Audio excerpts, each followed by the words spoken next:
City న్యూస్కు స్వాగతం. స్వాతంత్ర సమరయోధుడు సర్దార్ గౌతు లచ్చన్న వర్ధంతి కార్యక్రమాన్ని బస్టాండ్ సెంటర్ వద్ద కూటమి నాయకులు ఘనంగా నిర్వహించారు. స్వాతంత్ర సమరయోధుడు బడుగుల ఆశాజ్యోతి సర్దార్ గౌతు లచ్చన్న దేశానికి చేసిన సేవలు చిరస్మరణీయమని కూటమి నాయకులు పేర్కొన్నారు.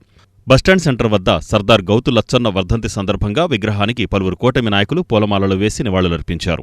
గౌతు లచ్చన్న కార్యసాధన కమిటీ ఆధ్వర్యంలో జరిగిన ఈ కార్యక్రమంలో RTC chairman Konakalla Narayana Rao, TDP రాష్ట్ర కార్యదర్శి కొనకళ్ల బొల్లయ్య, జనసేన నాయకులు బండిరెడ్డి రామకృష్ణ, బండి రామకృష్ణ, మాదివాడ రాము, మున్సిపల్ మాజీ chairman Motamarri Babaprasad, market yard chairman Kunche Nani, TDP నాయకులు గోపు సత్యనారాయణ, కాగిత వెంకటేశ్వరరావు తదితరులు పాల్గొన్నారు. ఈ సందర్భంగా వక్తలు మాట్లాడుతూ జీవితాంతం బలహీన వర్గాల కోసం ఉద్యమాలు చేసిన పేదల ఆశాజ్యోతి సర్దార్ గౌతు లచ్చన్న అని పలువురు వక్తలు పేర్కొన్నారు. దేశంలో సర్దార్ వల్లభాయ్ పటేల్ తర్వాత సర్దార్ అనే గౌరవం పొందిన ఏకైక వ్యక్తి సర్దార్ గౌతు లచ్చన్న అన్నారు. స్వాతంత్ర సమరయోధుడిగా, జమీందారీ వ్యవస్థకు వ్యతిరేకంగా రైతు ఉద్యమాలు నడిపిన ఉద్యమకారుడిగా, రాజకీయ నాయకుడిగా గౌతు లచ్చన్న సాగించిన ప్రయాణం ఆయన్ను మహనీయునిగా నిలబెట్టిందని అన్నారు. సర్దార్ గౌతు లచ్చన్న గారి 19వ వర్ధంతి. ఇదే విగ్రహాన్ని 2008 ఆగస్టు 16వ తారీఖున మచిలీపట్నం ప్రజలంతా కూడా జిల్లా వ్యాప్తంగా అన్ని ప్రాంతాల నుంచి కూడా వచ్చి గవర్నర్ గారు ఎన్డీ తివారీ గారి చేతుల మీదుగా ఈ విగ్రహావిష్కరణ జరిగింది. బందరు చరిత్రలో ఆ విగ్రహావిష్కరణకు వచ్చినటువంటి నాయకులు కానీ ప్రజలు కానీ చాలా గొప్పగా వచ్చి లచ్చన్న గారి మీద ఉన్న భక్తిని చాటుకున్నారు. లచ్చన్న గారు స్వాతంత్ర సమరయోధుడు. స్వాతంత్రం కోసం అనేక పోరాటాలు చేసి అనేక సంవత్సరాలు జైల్లో ఉండి స్వాతంత్రంలో కనిపిస్తే కాల్చివేత ఉత్తర్వులు ఆయన మీద జారీ అయినాయి. అటువంటి నాయకుడికి ఆ రోజుల్లో బ్రిటిష్ ప్రభుత్వం వారు సర్దార్ అనే బిరుదిచ్చి గౌరవించారు. అప్పటి నుంచి కూడా ఆయన సర్దార్ గౌతు లచ్చన్నగా పిలువబడతారు. ఆయన నిజాయితీకి నిలువుటద్దం. ఆయన అవినీతికి వ్యతిరేకంగా చాలా సుదీర్ఘమైన పోరాటం చేసినటువంటి వ్యక్తి. ఆయన స్వతంత్ర పార్టీ అధ్యక్షుడిగా, జనతా పార్టీ అధ్యక్షుడిగా, లోక్దళ్ పార్టీ అధ్యక్షుడిగా, ఈ రాష్ట్రానికి అపోజిషన్ పార్టీ నాయకులుగా, అధికారంలో ఎవరున్నా కూడా అపోజిషన్ పార్టీలో ఉండి ఆ ప్రభుత్వం యొక్క తప్పుల్ని ఎత్తి చూపుతూ ప్రభుత్వానికి సక్రమమైన సూచనలు ఇస్తూ ఆయన ప్రతిపక్ష నాయకుడిగా. ఈరోజు మన సర్దార్ గౌతు లచ్చన్న గారి వర్ధంతిని మచిలీపట్నంలో జరుపుకుంటా ఉన్నాం. మరి అందరూ వారికి నివాళులు అర్పించారు. వారి గురించి ఎంతో చక్కగా చెప్పారు మన కొనకళ్ల నారాయణ గారు, అలాగే జనార్దన్ గారు, అలాగే మా బండి రామకృష్ణ గారు. వారు మరి ఆదర్శప్రాయంగా నిలబడ్డారు. స్వాతంత్ర సమరయోధంలోనే కాకుండా తర్వాత కూడా ఎంతో మరి పారదర్శకంగా మరి పార్టీని నడిపిస్తూ, అలాగే మరి 83లో నందమూరి తారక రామారావు గారు పార్టీ పెట్టినప్పుడు ప్రజల కోసం, రాష్ట్రం కోసం మరి అందరూ కలిసి ఉంటే బాగుంటుందని చెప్పి నందమూరి రామారావు గారితో కలిసి మరి తెలుగుదేశంలో ఉండి మరి అంతకుముందు కూడా అపోజిషన్లో ఉండి ఇవాళ రోజున అపోజిషన్ నేర్చుకోవాల్సింది గౌతు లచ్చన్న గారి లాంటి సర్దార్ గౌతు లచ్చన్న గారి దగ్గర చూసి ఎంతో నేర్చుకోవాల్సింది ఉంది. మరి అపోజిషన్లో ఉండి ఇంత గౌరవాన్ని సాధించుకున్నారు. మరి ప్రభుత్వంలో రాకృతం 83కి ముందు మరి అందరి మన్ననలు పొందారు అపోజిషన్ లీడర్గా ఉండి. మరి అలాగే స్వాతంత్ర సమరయోధంలో మరి పార్టిసిపేట్ చేయడం అంటే సామాన్య విషయం కాదు.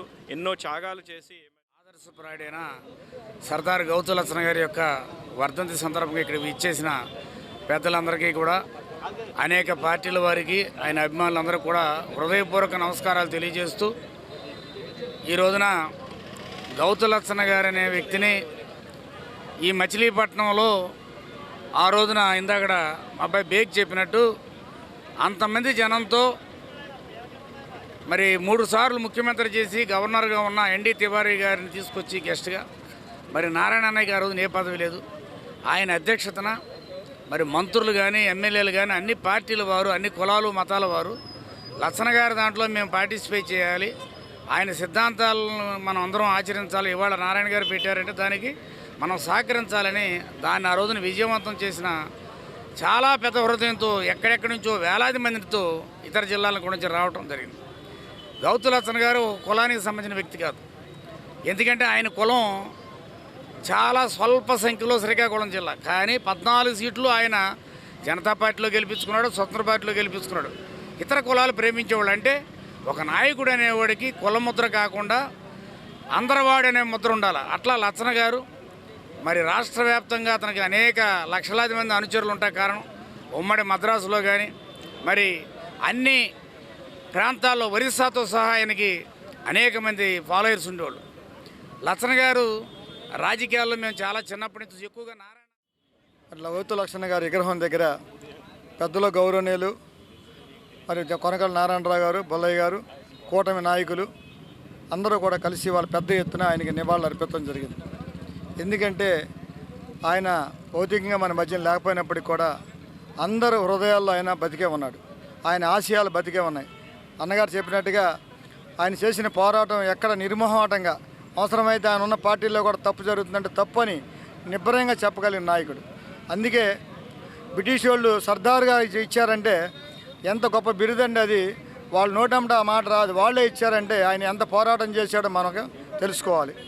ప్రజలందరూ బడుగు బలహీన వర్గాలు పైకి రావాలి, ఆర్థికంగా ఎదగాలి, చదువుకోవాలి, రిజర్వేషన్లు కావాలి అని పోరాటం చేసినటువంటి మహనీయుడు. మనందరం కూడా అలాగే ఆయన ఎలా ఆశించాడో ఆశయాలకు తగ్గట్టుగా కలిసిమెలిసి ఉంటూ కూటమి ప్రభుత్వ నాయకులు ఎలా ఉంటున్నా అలా ఉండి ప్రజలకు న్యాయం చేసేటట్టు పోరాడాలని. వక్ఫ్ బోర్డు బిల్లు ముస్లింల మనోభావాలను దెబ్బతీసే విధంగా ఉందని ముస్లిం జేఏసీ నాయకులు అన్నారు. వక్ఫ్ బోర్డు బిల్లు ముస్లింల మనోభావాలను దెబ్బతీసేలా ఉందని ముస్లిం జేఏసీ నాయకులు అన్నారు. ఈ బిల్లుకు వ్యతిరేకంగా నగరంలోని వివిధ మసీదులకు చెందిన ముస్లింలు నగరంలో ర్యాలీ నిర్వహించి చింతచెట్టు సెంటర్ నుండి మానవహారంగా ఏర్పడి నిరసన తెలిపారు. ముస్లింల మనోభావాలను కించపరిచే ఈ నల్ల చట్టాలను రద్దు చేయాలని వారు డిమాండ్ చేశారు. చింతచెట్టు సెంటర్ నుంచి రేవతి థియేటర్ సెంటర్ వరకు సాగిన ఈ కార్యక్రమంలో పెద్ద సంఖ్యలో ముస్లింలు పాల్గొన్నారు. Muslim JAC convener Rahmat Pasha, municipal మాజీ చైర్మన్ సిలార్దాదా, మార్కెట్ యార్డ్ మాజీ చైర్మన్ అచ్చాబా, ముస్లిం జేఏసీ నాయకులు బాషు, అంజాద్ బాషా, మతిన్, అజీజ్, మహబూబ్ బాషా, ఫిరోజ్, సయ్యద్, ఖాజా తదితరులు ఈ కార్యక్రమంలో పాల్గొన్నారు.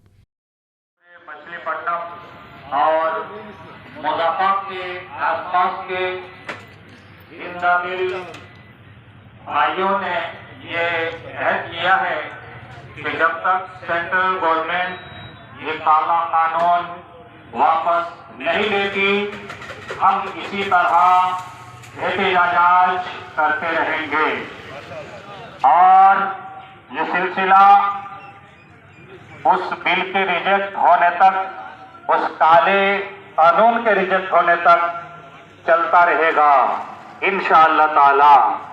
हमारे गैर मुस्लिम भाइयों कर धोखा किया जा रहा है। कल हमारे गैर मुस्लिम भाइयों, सिख भाइयों जाएगा, लिहाजा हम सब हिंदुस्तानियों को काले कानून के खिलाफ, इस नाइंसाफी के खिलाफ एक होकर आवाज उठाना चाहिए और हमारी आवाज में इतना दम हो कि ये काला कानून बनाने वाले डरकर अपने काले कानून को. గౌతు లచ్చన ఆశయ సాధనకు ప్రతి ఒక్కరూ కృషి చేయాలని అఖిలపక్ష నాయకులు అన్నారు. గౌతు లచ్చన్న ఆశయ సాధనకు ప్రతి ఒక్కరూ కృషి చేయాలని అఖిలపక్ష నాయకులు అన్నారు. సర్దార్ గౌతు లచ్చన్న సాధన కమిటీ అఖిలపక్షం ఆధ్వర్యంలో పెడన పట్టణంలోని మహాత్మాగాంధీ విగ్రహం వద్ద స్వాతంత్ర సమరయోధులు, బడుగు బలహీన వర్గాల ఆశాజ్యోతి గౌతు లచ్చన్న వర్ధంతి కార్యక్రమం నిర్వహించారు. ఈ కార్యక్రమంలో పాల్గొన్న వివిధ రాజకీయ పార్టీలకు చెందిన నాయకులు గౌతు లచ్చన్న చిత్రపటానికి పూలమాలలు వేసి నివాళులర్పించారు. కాంగ్రెస్ పార్టీ నాయకులు డాక్టర్ సిహెచ్వి అప్పారావు, టీడీపీ నాయకులు ఎక్కల శ్యామలయ్య, జనసేన నాయకులు పత్తిపాటి జయకృష్ణ, సిపిఐ, సిపిఎం నాయకులు కట్టా హేమసుందర్రావు, పంచెల నరసింహారావు, బీజేపీ నాయకులు మామిడి లక్ష్మీనారాయణ గుప్తా, బీసీ నాయకులు బెజవాడ నాగరాజు, వేరంకి నరసింహారావు, పడమట బలరాం తదితరులు పాల్గొన్నారు. అఖిలపక్ష ఆధ్వర్యంలో చేసినటువంటి అందరికీ కూడా ముందుగా నా ప్రత్యేక అభినందనలు తెలియజేసుకుంటూ, మరి ఆ రోజున ఏదైతే సర్దార్ గౌతు లచ్చన్న గారు బడుగు బలహీన వర్గాల వారి యొక్క హక్కుల కోసం, వారికి రాజ్యాధికారంలో కూడా భాగస్వామ్యం కావాలని ఏదైతే ఆయన పోరాడాడో, ఆయన పోరాట ఫలితంగానే ఈ రోజున మనలాంటి వాళ్ళందరం కూడా ఇవాళ బడుగు బలహీన వర్గాల కింద స్థాయి నుంచి పై స్థాయి వరకు కూడా పదవులు అనుభవిస్తామంటే ఆయన చేసినటువంటి త్యాగం, ఆయన చేసినటువంటి పోరాటం అని చెప్పి సందర్భంగా మనం గుర్తు చేసుకోవాలని చెప్పి, ఏదైతే ఆయన మన కోసం పోరాడాడో, ఆయన ఏదైతే ఈ బడుగు బలహీన వర్గాల వారి ఆశయాలు ఏవైతే ఉన్నాయో, ఏదైతే పోరాటం చేసి ఆయన ఇచ్చాపురం నుంచి చెన్నై వరకు పాదయాత్ర చేసి రైత ఉద్యమ నాయకుడిగా, అలాగే గీత కార్మికులకి వెన్నంటూ ఉండి చేనేత కార్మిక సమస్యలు, అలాగే ఏదైతే చేతి వృత్తులదారులు ఎవరైతే ఉన్నారో వాళ్ళందరి యొక్క సమస్యలు ఏవైతే ఉన్నాయో వాటి కోసం నిరంతరం పోరాడిన వ్యక్తి ఎవరైతే ఉన్నారంటే ముఖ్యంగా మన ఆంధ్ర రాష్ట్రంలో పాదయాత్ర పితామహుడిగా పేరన్నటువంటి సర్దార్ గౌతులచ్చన్న గారని మరొకసారి తెలియజేసుకుంటూ అఖిలపక్ష నాయకులు అందరూకి మా ధన్యవాదాలు. ఈ రోజున గౌతులచ్చన్న సాధన కమిటీ ఆధ్వర్యంలో ఈ కార్యక్రమం చేయటం, ఆయన ఈ ఆంధ్రప్రదేశ్కే కాకుండా యావత్ భారతదేశానికి కూడా మన తెలుగువాడిగా ఉండి పేరు తెచ్చిన వారు గౌతులచ్చన్న గారు. అలాగే రైతు ఉద్యమ నాయకుడిగా గీత కార్మికుల కోసం అహర్నిశలు పనిచేసి బీసీ నాయకులకి వెన్నుదండుగా ఉండి ఈ రోజున భారతదేశంలోనే సర్దార్ గౌతులచ్చన్నగా పేరు తెచ్చుకుని వారి యొక్క ఆశయాలను ముందుకు తీసుకెళ్ళడానికి ఈ కార్యక్రమం చేపట్టిన నాగరాజు గారికి అభినందిస్తూ స్వర్ణాంధ్ర స్వచ్ఛాంధ్ర కార్యక్రమంలో భాగంగా ఈ వేస్ట్ కలెక్షన్ సెంటర్ను మున్సిపల్ మాజీ చైర్మన్ మోటమర్రి బాబాప్రసాద్, టీడీపీ నాయకులు గొర్రెపాటి గోపీచంద్లు ప్రారంభించారు. స్వర్ణాంధ్ర స్వచ్ఛాంధ్ర కార్యక్రమంలో భాగంగా ఈ వేస్ట్ కలెక్షన్ సెంటర్ను మాజీ municipal chairman Motamarri Babaprasad, TDP రాష్ట్ర నాయకులు గొర్రెపాటి గోపీచంద్ ప్రారంభించారు. పనికిరాని, నిరుపయోగంగా ఉన్న ఎలక్ట్రానిక్ వస్తువులను ఈ వేస్ట్ కలెక్షన్ సెంటర్లో ప్రజలు అప్పగించాలని ఈ సందర్భంగా వారు విజ్ఞప్తి చేశారు. ప్రజలు ఈ సెంటర్లో తమ వద్ద పనికిరాని ఎలక్ట్రానిక్ వస్తువులను అప్పగించి తగిన పరిహారం పొందవచ్చునని వారు వివరించారు. ఈ ఎలక్ట్రానిక్ వ్యర్థాలను రీసైక్లింగ్ చేస్తారని వారు వివరించారు. ఈ కార్యక్రమంలో మున్సిపల్ కమిషనర్ బాపిరాజు, టీడీపీ నాయకులు పివి ఫణికుమార్, మంచాల రాంబాబు, గండికోట అంజిబాబు తదితరులు పాల్గొన్నారు. బాగు చేయడానికి మున్సిపల్ వర్కర్స్ రెడీగానే ఉన్నారు. ఎక్కడా బడ్డీ కొట్లు దాని మీద స్లాబులు వేసేసి పెట్టేశారు. ఎట్ట తోడతాడండి క్లీన్ చేయడానికి? So that no cleaning. 6 ఏళ్ల మట్టి క్లీనింగే లేదు. ఎక్కడో ఇది మన ఇంకో ఈ అవతల బజారే ఫైర్ స్టేషన్ పక్క నుంచి బ్రహ్మాండంగా కట్టేశారు. చెప్పకూడదు, చెప్పడానికి వినడానికి కొంచెం బాధగానే ఉంటుంది. ఆ డ్రైన్ మొత్తం పూడిపోయింది. అది it is major drain to Machilipatnam. కోనేట్ సెంటర్ నుంచి కూడా మురుగు ఈ మొత్తం కూడా వెళ్ళిపోయి మేజర్ నుంచి శివగంగ డ్రైన్లో కలుస్తుంది. కలవాలి, కలుస్తోంది కాదు, కలవాలి. అటువంటి డ్రైన్ పూడుకుపోయి వర్ణనాతీతంగా ఈ మధ్యలో అపార్ట్మెంట్లు వచ్చినాయి. అపార్ట్మెంట్ టాయిలెట్స్ అన్ని డ్రైన్కి కనెక్షన్ ఇచ్చేసాయి. ఆటోమేటిక్గా ఒక సంవత్సరం ఏడు పూడిపోద్ది. కారణం క్లీన్ చేసే పని లేదు కదా. స్లాబులు ఉన్నాయి, వచ్చేస్తారు మా వాళ్ళు. ఎంక్వైరీ చేస్తే ఆ బడ్డీ కొట్లు నాయకులే కొంతమంది 3-4 చేంజ్ చేసి గుడ్ విల్ తీసుకుని సెంటర్స్లో అద్దెలకు ఇవ్వటం మొదలెట్టారు. అదొక వ్యాపారంగా బందర మొత్తం మీద ఈ రకమైన ఆక్రమణ దగ్గర ₹1 కోటి వ్యాపారం జరుగుతుందని తెలిసింది. మరి ఎట్లా? రోడ్లు విశాలం ఉండవు, యాక్సిడెంట్లు జరుగుతున్నాయి. మనతో పాటు ఆవులు, జంతువులు కూడా రోడ్డు మీదే ఉంటున్నాయి. What the difference I don't know. మరి ఇటువంటి పరిస్థితుల్లో అనేకమైన యాక్సిడెంట్లే, అనేక మంది విలువైన ప్రాణాలు పోతున్నాయి. వీటన్నిటినీ మనం మోటివేట్ చేయాల్సిన అవసరం మనం అందరి మీద ఉంది. ఫస్ట్ మన ఇల్లు చూసుకుందాం. ఆవిడ చెప్పినట్టుగా చాలా మంచి విషయాలు చెప్పారు ఆవిడ. ప్లాస్టిక్ వాడకూడదు, క్యారీ బ్యాగ్ కూడా వాడకూడదండి.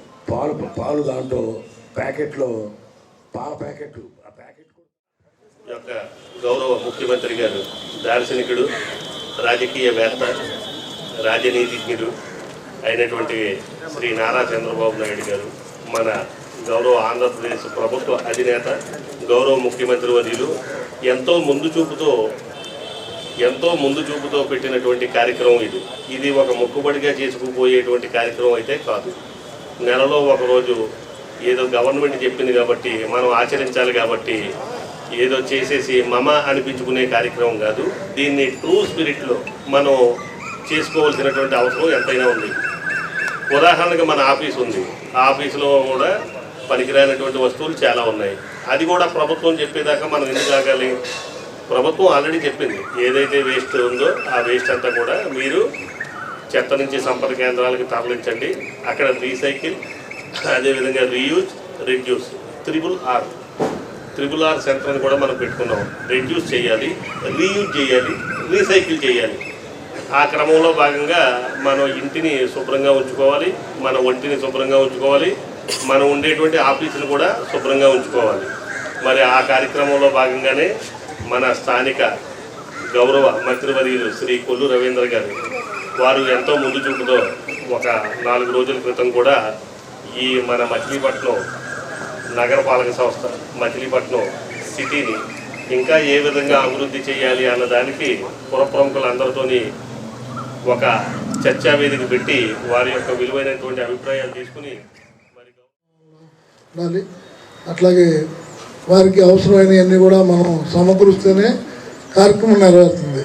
ఇది మనం వాళ్ళు ఏదో చెప్పుకుంటూ వెళ్ళిపోతే కార్యక్రమం జరిగినట్టు తెలుస్తుంది తప్ప ప్రజల్లో కింద స్థాయిలోకి వెళ్ళాలంటే ఖచ్చితంగా గతంలో కూడా మేము ప్రతి వారం కూడా ఒక డివిజన్ పెట్టుకుని ఆ డివిజన్లో డోర్ టు డోర్ తిరిగి మీరు చెత్తా చెదారాన్ని రోడ్డు మీద ఇవ్వకండి, అట్లాగే ప్లాస్టిక్ని మీరు కాలువలో ఇవ్వకండి, దానివల్ల వర్షాకాలం చాలా ఇబ్బందులు ఉంటాయి. ఈ ప్లాస్టిక్ అడ్డుపడటం వల్ల కాలువలన్నీ కూడా మునిగిపోయి దోమ ఏర్పడి అందరికి కూడా అంటువ్యాధులు ఏర్పడే పరిస్థితులు ఉంటాయని చెప్పి కూడా వాళ్ళకి తెలియజేయడం జరిగింది. ఈ మధ్యకాలంలో నేను 2 చలివేంద్రాల దగ్గర వాళ్ళు ప్లాస్టిక్ గ్లాసులు రోజుకి 500-600 ప్లాస్టిక్ గ్లాసులు వాడుతుంటే అట్లా కాదని చెప్పి మా కన్నికాపురం దేవస్థానం దగ్గర దాదాపు ఒక 50 వాటర్ మంచినీళ్ళు స్టీల్ గ్లాసులు కొని ఆ గ్లాసులతోనే మేము మజ్జిగ ఏర్పాటు చేస్తున్నాం తప్ప ప్లాస్టిక్ అనేది అక్కడ వాడటం అనేది జరగట్లేదు. అట్లాగే ఇంకో చోట కూడా మరి మీరు ప్లాస్టిక్ ఒక 200 గ్లాసులు వాడుతున్నారు మొదటిసారి రోజు మజ్జిగ ఇచ్చేప్పుడు, అట్లా కాదని చెప్పి వాళ్ళకు కూడా స్టీల్ గ్లాసులు ఏర్పాటు చేయమంటే వాళ్ళు కూడా ఏర్పాటు చేస్తాం జరుగుతుంది. కాబట్టి ఎవరైనా రోజులు మారిన భయం లేకపోతే ఎవడు మాట ఎవడు కూడా వినరు. రాష్ట్ర కేంద్ర ప్రభుత్వాల నుంచి కూడా ఒక గట్టి నిర్ణయాన్ని తీసుకోవాలి. ఈ ప్లాస్టిక్ వల్ల మనకు జరిగే ఇబ్బందులు అనేక రకాలుగా ఉన్నాయని ఇందాక ప్రశాంత్ గారు. సర్దార్ గౌతు లచ్చన్న వర్ధంతిని జిల్లా బీసీ సంక్షేమ సంఘ కార్యాలయంలో ఘనంగా నిర్వహించారు. సర్దార్ గౌతు లచ్చన్న వర్ధంతిని జిల్లా బీసీ సంక్షేమ సంఘ కార్యాలయంలో ఘనంగా నిర్వహించారు. ఈ సందర్భంగా ఆయన చిత్రపటానికి పలువురు పూలమాలలు వేసి ఘనంగా నివాళులర్పించారు. బీసీ సంక్షేమ సంఘ కార్యాలయంలో జరిగిన ఈ కార్యక్రమంలో సంఘాధ్యక్షుడు కుక్కల సత్యనారాయణ, రాజ్యలక్ష్మి, ముంతాజ్, వెంకట్రావు, చంద్రశేఖర్, వెంకటేశ్వరరావు, జానీ, రాము, ప్రసాద్ తదితరులు పాల్గొన్నారు. 4 కులాల్ని ఒకే కులంగా గౌడ కులం అనే ఒక గౌడ నిదానాన్ని తీసుకొచ్చి దానికి జీవో తెచ్చినటువంటి మహోన్నత వ్యక్తి సర్దార్ గౌతు లచ్చన్న. ఆ రోజుల్లో స్వతంత్ర సమరయోధులు మరి ఆయన పాదయాత్ర చేసి మన ఆంధ్రప్రదేశ్ అభ్యున్నతికి పాటుపడినటువంటి మహోన్నత వ్యక్తి సర్దార్ గౌతు లచ్చన్న గారు. లచ్చన్న గారు మినిస్టర్ పదవిని త్యాగం చేసి రంగా గారి గురువుగారు అయినటువంటి రంగా గారికి మరి సపోర్ట్ చేసి ఆయన త్యాగం చేసినటువంటి మహోన్నత వ్యక్తి సర్దార్ గౌతు లచ్చన్న గారిని తెలియజేస్తూ ఉప్పు సత్యాగ్రహంలో కూడా భారతదేశ స్వతంత్రం కోసం పోరాడినటువంటి మహోన్నత వ్యక్తి సర్దార్ గౌతు లచ్చన్న గారిని తెలియజేస్తూ ఇక్కడికి వచ్చినటువంటి బీసీ నాయకులకి అందరికీ కూడా ధన్యవాదాలు. బీసీ సంఘ కుక్కల సత్యనారాయణ గారి ఆధ్వర్యంలో 19వ వర్ధంతి గౌతు లచ్చన్న గారి వర్ధంతి సందర్భంగా ఇక్కడ ఈ కార్యక్రమం మన బీసీ సంఘ నాయకులు అందరూ మన గౌతు లచ్చన్న గారిని ఘనంగా నివాళులు అర్పించడం జరిగింది. ఈరోజు గౌతు లచ్చన్న గారి వర్ధంతి సందర్భంగా బీసీ సంక్షేమ సంఘం జిల్లా కార్యాలయం మచిలీపట్నంలో కుక్కల సత్యనారాయణ గారి ఆధ్వర్యంలో ఈ వేడుకలో పాల్పంచడం జరిగింది. 20 ఏళ్ల వయసులో స్వాతంత్ర సమర ఉద్యమంలో పాలుపంచుకొని తన జీవితాన్ని అంకితం చేసిన గౌతు లచ్చన్న గారు రైతుల కోసం, కార్మికుల సంక్షేమం కోసం నిత్యం పాటుపడిన వ్యక్తి ఎవరైనా ఉన్నారంటే అది గౌతు లచ్చన్న గారే. వారి వర్ధంతిని జరుపుకుంటాం చాలా సంతోషం. ఈ వార్తలు ఇంతటితో సమాప్తం. నమస్కారం.